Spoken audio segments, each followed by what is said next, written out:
Hey, welcome back to the channel. I am really glad you're here today because we are in the forest. And last winter, I went around and I marked a lot of trees with this pink marking tape that I thought were dead. Of course, in the wintertime, you can't tell a live tree from a dead tree, or at least I can't. So now that the leaves are out, I want to go out and check those trees that I marked and see if they are in fact dead. And also, I'm bringing the tape because maybe there are some other trees that I missed. So I want to do that today, and I'd like to at least get one of them cut down. So stick around.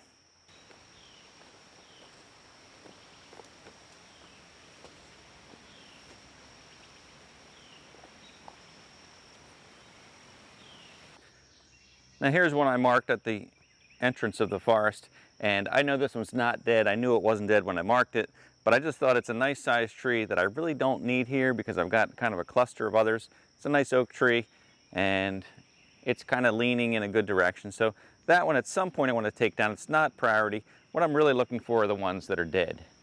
Is this one dead? Well, you might not know by looking at the base, but when you look at the top, it's pretty obvious.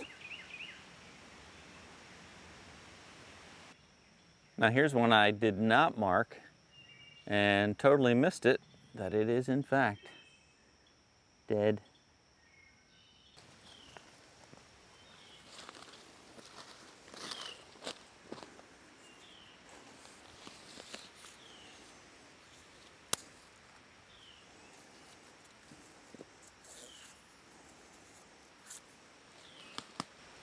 So the way it works here in New Jersey, and I suppose it's very similar with other states, having this property, we can qualify for a reduced property tax rate through a farmland assessment program. Now, we have mostly wooded property, so in addition to farmland, we also have woodland, and we need to qualify for that farmland assessment by actively working the forest. So when we bought the property, we had to have a forester come in and generate a woodland management plan, a very detailed plan showing the outline of the property, the topography, the different sections, different type of trees and wood that's back here. And then each year we submit an updated version of that plan to the municipality and to the state to show where we're actually harvesting from. So we qualify that way. And then of course we have that 3-acre meadow we just baled the hay out there. And basically what you have to do is actively farm your property. Makes sense, right? And by doing so, you have to generate income or value from that farm. So in this first year, we have cut trails back here, we've taken some trees down, and of course I'm getting ready to take some more trees down, but we'll get a visit from a state forester every couple of years. So when they come through here next summer, they'll see a very active woodland area. Here's another one I called wrong. I saw this last winter and thought, well, that tree's definitely sick, dead, or dying. But looking up at the leaves at the top there, it's got quite a bit of growth. But I'm still going to take it down because, again, it's leaning in a direction that'll be helpful for me to take it down. It's about 14 inches, 12, 14 inches in diameter, so nice for firewood. And it's right in the middle of my trail, so that'll be a good one to take down. So most of what I've marked here so far are oak trees, and I've marked those because we have a lot of oak. Oak is good for firewood, but we also have a lot of ash, beech, a ton of poplar. There's a section with a lot of cedar trees, and this is a very established forest. In fact, I'm going to walk over and show you one of the trees. I don't even know what kind it is yet, but it's huge, and we have a lot of those back here. I'm not going to be touching any of those because they're really, well, first of all, they're incredibly beautiful, but also they're really too big for me to even manage if I were to cut them for firewood. Plus, that would be kind of sad, figuring they lived 100 years or so. But anyway, one thing we have, again, a ton of beech back here. And unfortunately, beech leaf disease has made its way here to this region. And we've got a lot here on the hills that are in good shape. Down by the creek, I've seen beech leaf disease, and from what I hear, there's really no preventing it, no treating it. So unfortunately, this region is getting attacked, and potentially we're going to lose a lot of beech trees in this area. So this is just one of many specimens that we have back here. And this is a poplar tree. I can see the leaves up there, and then some fell down to the ground here. So that's what a poplar tree looks like. And there are so many of them back here. Now, I don't know if poplar is good for firewood because we have some smaller ones I could cut up. I'll look that up. Maybe you'll tell me in the comments, do you burn poplar? I know that it's used for furniture making. Other than that, I'm not too sure. But again, they're just all over the place here. I guess you could say they're very popular.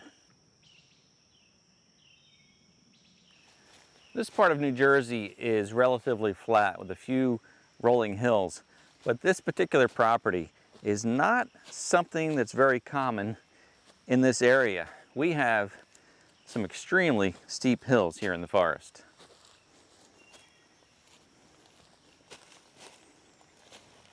I was with some friends last night and one of them said, "Did you learn anything in school?" They weren't being like, "You're so dumb, did you learn anything?" No, it's just a conversation like, what did you really learn when you were in school? And grade school, high school, I guess I learned some things. I can't pinpoint anything, but it's funny, the things that really stick with you are those little life lessons. And I remember as clear as anything, now my Uncle Paul, who was a World War I veteran, he died when I was 10 or 11 years old. And I can remember a conversation with him when we were taking a walk one day, and he said, if you ever have to go up a hill, go up on an angle because it's easier to climb the hill. Don't go straight up the hill. Seems like such a simple little thing, but it makes a big difference if you're climbing a steep hill, which is why when you see roads or train tracks, you know, they kind of wind up the hill, they don't go straight up. So anyway, silly little lesson, but that's the kind of thing that stuck with me as a kid. I can't tell you anything else that I learned from school when I was 8 years old, but I can tell you that. All right, so let's cut this tree down.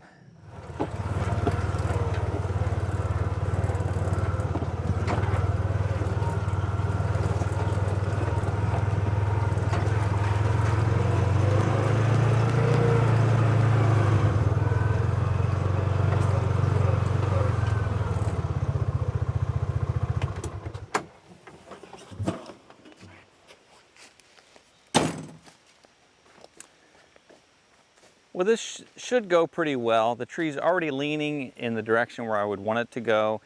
It's not too big, and I'm still practicing on those cuts to make things fall the way I want to. So this is a good practice tree for me.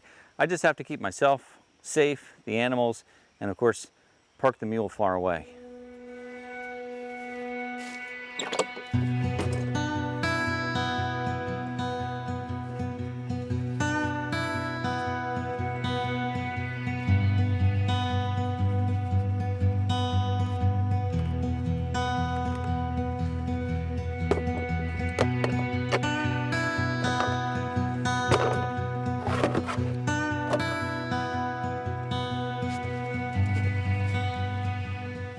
Now, because of all this mess down here where there was apparently another part of this tree that had fallen off years ago, I'm going to cut it up high and I can clean it up later. I'm looking here, if I get lucky with a little bit of skill, I should be able to drop it right between a grouping of trees, and it should go if I can get that cut in that angle right.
That was exactly where I wanted it to fall. It didn't take down any other trees, not even any small ones.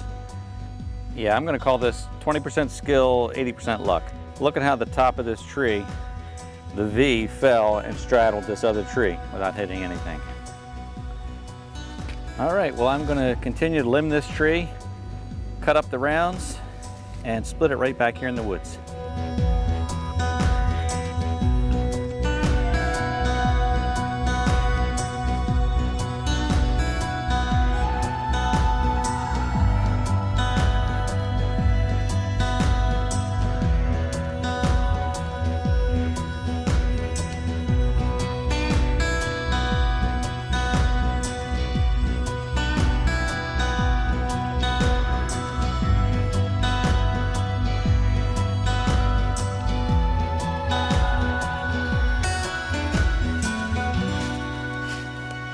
You know, I really like marking out my rounds with that Perfect Stick because I have marks all along this entire length. And what I was able to do was cut this off exactly where there's going to be the right length.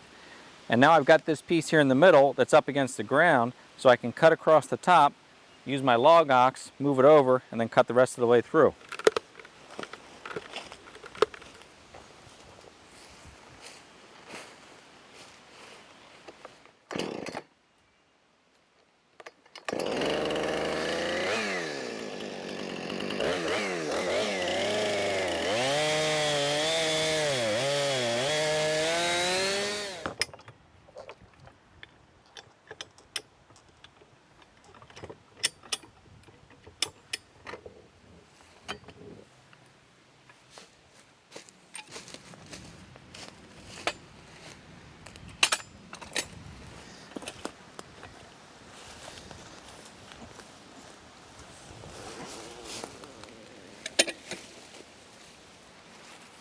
Awesome.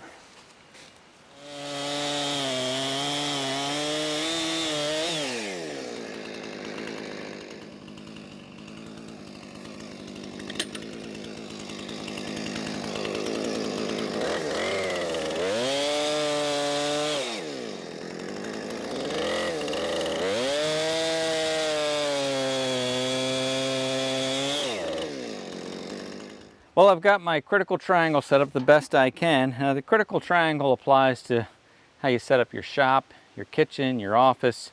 It's really a critical working area. Ideally, if my rounds were over here, the splitter would be here, and then the bucket that I'm going to load the split wood into would be here, so that's my critical triangle. Now, I have to kind of follow the wood, so I can't really do that without moving all the time. But I figured this is close enough. I can take this from here and move it up to the splitter and work from there.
Well, that's not bad for just, I guess, about 4 rounds. I'm always amazed at how much wood you get from a tree, how much firewood you get.